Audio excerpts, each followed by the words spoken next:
need to work together to reduce the roadblocks that are standing in the way of so many students accessing communication devices and digital learning tools. Welcome to the Special Education Inner Circle podcast.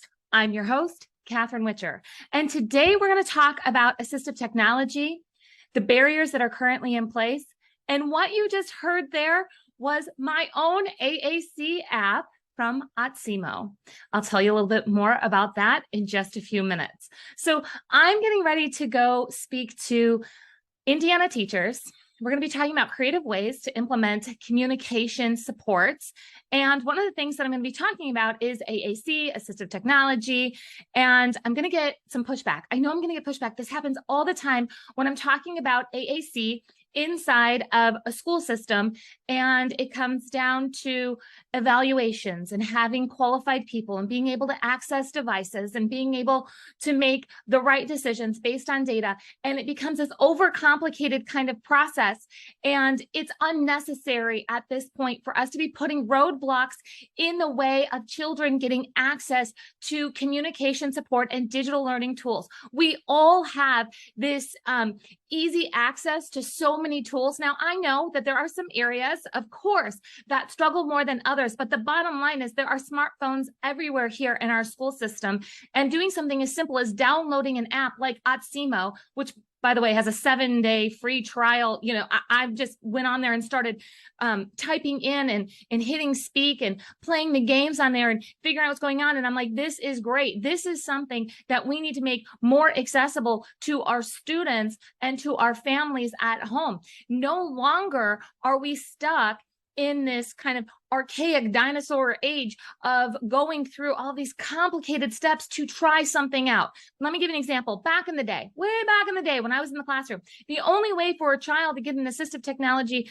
device to even try it out was to put in the evaluation form, go through the whole assessment process, and then if we were lucky, within about 60 days, somebody would come by with this big thing called a Dynavox, and it was this big box, and it had all the buttons on it, and we would start trialing out this big device to see if the child could use it to communicate. Now, we have the simplicity of being able to download an app and try something. And why we are not taking this approach of trying some things more often, I don't know. It's going to take teachers and parents. It's going to take you working together to say, can we just try this? Making sure that everybody understands that the IEP is just the minimum of what needs to be provided. Now, this doesn't mean that we start trying things randomly and confusing a child and really just kind of trying something for a few days and trying something else for a few days. This means we're strategic about it. This means that we have a plan. This means that, yes, we still want to do assessments. We want to get all the data. We want to make sure that we are looking at the big picture and using ideal law the way that it needs to be used to ensure that every child is getting an appropriate education, that we're setting them up to be prepared for further education, employment, independent living, all the things that I talk about all the time. But for some reason, we've used this ideal law as an excuse to say we can't do that, or we don't do that, or we don't have that, when actually we have tools like Otsimo and our smartphone sitting right in front of us, and we could be trying something. We could be working together on a plan to download an app, take some data. And of course, there are absolutely skilled professionals in the school system that know how to set up trials, that know how to set up data taking, that know how to set up just all the systems that are in place for us to make really good decisions. But we don't always have to wait for the big production for us to start something. So I'm going to challenge you guys to go ahead and download an app. I'm going to recommend Otsimo. I'm going to put the link here. And I want you to get on there and start working on some of the digital learning tools that are research-based. Start working on the AAC device to see, hey, is this something that we need to explore further? Is this something that we need to be looking into? You know, a lot of times we have this barrier of, okay, assistive technology or digital learning tools, they're not affordable. They can be affordable. Sometimes we need to look out of the standard options that we're used to and look to something creative that is more mainstream, that can be adapted for our current use. That makes it more affordable. That also makes it more accessible. Remember, I told you before, we used to have to wait a long time to get a company to send a device, to try some things out, cross our fingers, hope it works, and then go through the process again and again. And it was this really long process that was extremely frustrating for everybody involved, including the student. But now we have something that's more accessible. The other thing that we have to remember is that we cannot be afraid of doing something different. So a lot of times there's a talk of this fear of, if I give the child access to assistive technology for communication, if I start using this device, the child will not want to speak. That is not what research says. Research shows that it enhances the communication for a child. I mean, come on, we all know if we can express something that we need or want or feel, that we're going to be less frustrated in our day, that we're going to have more access to our environment. We're going to have more access to our relationships. We're going to be able to communicate in so many different ways. Here's the cool thing about this too. Because this is so accessible, this is absolutely applicable to more students, including students in general education. This makes it where it's not like scary, oh, that's a $10,000 device, nobody can touch a button, and it becomes this scary piece of equipment. No, this now becomes mainstream. This becomes something that we can use and really facilitate inclusion through building relationships supported by technology. And again, it doesn't have to be complicated. But the other fear that happens is this fear to do something different. So we have the fear of, well, what if this stops a child from talking? I'm telling you, go do the research. It does not support that fear, okay? But it's a fear of doing something different. It's a fear of taking a leap. It's a fear of, well, I don't know if we should do that yet. It's time for us as a team, as parents, teachers, admins, therapists, to say, you know what, let's try it. Again, let's take the data, let's set up the system, let's get smart about it. I'm going to tell you one other reason why I'm recommending Otsimo today. And I've looked around. I've looked at a lot of apps. I'm involved a lot in this conversation of AAC and technology at the IEP level, right? At the, is this appropriate? Is this not appropriate? But I did a little research on Otsimo, and I looked and I saw that it was founded by a gentleman who has a brother with autism. Now, you guys know I talk about my brother all the time. My brother has Down syndrome. The co-founder of Otsimo, his brother has autism. And you know what? Siblings find solutions. So I want you to really think about, when you're choosing solutions, of who developed it and why are we looking at this. It's important because there's a lot of things that are happening in our education community that are being pushed at us, right? Pushed at us, like, use this, do this way. But there are some things that you just look at it and you go, this is a solution that makes sense.